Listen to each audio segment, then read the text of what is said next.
Hoji bobo suvi yemirilishi korsdan, tizzadan ko'p savol shunga. Shu suva yemirilishi shunaqa bir kasallikki juda og'riq beradi. Suva yemirilgandan keyin.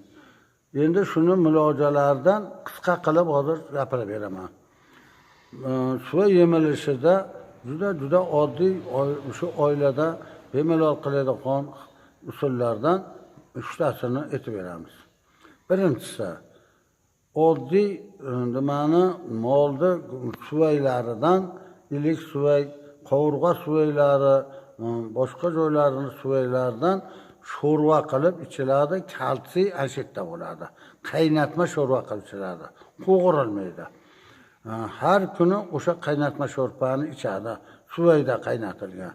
Suvay bilan qaynatib ichiladi. Ikkinchi usul shunday bo'ladi. Har nimada o'sha molda tuyog'i, molda kallasidan xalades qilib tayyorlanadi. Ana shu xaladesni tayyorlagandan keyin har kuni 100 grammdan 3 mahal yeb turish kerak. Kalsiy mana o'sha yerda bo'ladi. Uchinchi kalsiy eng juda bir ajoyib ishki, tuxumda rosa qora bo'lsa, qora tovuqni tuxumidan 10-15 donani olib, yaxshilab yuvib turib chaqadi. Chaqqandan keyin ichida parda bo'ladi tuxumda. O'sha nimasini mahsulotini to'kkandan keyin tuxumni ichidagi o'sha pardasini qo'lda bunday qilib olib tashladi.